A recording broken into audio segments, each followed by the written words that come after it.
Lord, alam kong bibigyan mo ako ng blessing sa araw na ito. Panginoon, salamat sa bagong araw. Salamat sa bagong mga bagay na ibibigay mo sa akin. Salamat sa mga bagong oportunidad na ilalagay mo sa aking araw ngayon. I know this day will be better than yesterday. I declare blessings today. I declare provision. I declare healing today para sa akin at sa aking mahal sa buhay. Alam ko na kapag kayo ang kasama namin, Lord, things will be okay. Alam namin na magiging tama at tahimik ang lahat. Alam din namin na kasama namin ang proteksyon sa araw na ito. Proteksyon sa mga bagay na gagawa ng problema sa aming buhay. Sa mga taong walang alam gawin, kundi mang istorbo ng kapwa nila at gumawa ng mga kwentong imbento nila. Panginoon, turuan niyo akong maging kalmado sa harap ng mga taong ito. Give me the blessing of self-control. Panatilihin yung tahimik at relax ng aking puso at isip sa harap ng mga problemang ginawa ng mga taong ito.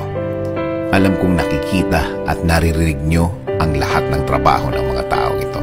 Alam kong binabantayan nyo ang lahat ng mga gawa nila.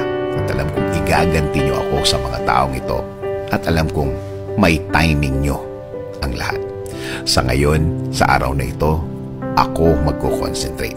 Sa araw na ito ako magfo-focus. Alam kong marireceive ko ngayon ang inyong kabutihan. Alam kong aalagaan niyo ako sa araw na ito. At alam kong mararamdaman ko ulit ang inyong blessings ngayon. Kahit na maging mahirap ang araw na ito, sa magandang plano mo ako titingin.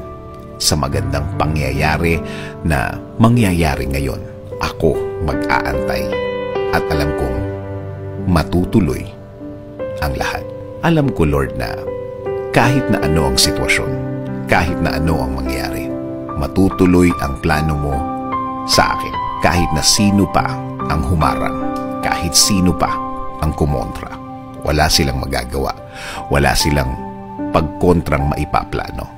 Kaya, Lord, please continue leading my life. Ikaw na po ang magbigay ng direksyon sa aking buhay. Patuloy kong i-offer ang lahat ng parts ng aking buhay. Itinataas ko ang lahat ng aking plano, Lord. Ikaw na ang bahala sa akin at sa aking pamilya. Panginoon, ipinagdadasal ko din ang aking bayan, Lord. Ikaw na din ang mag-alaga at magbigay ng guidance para sa aming bansa.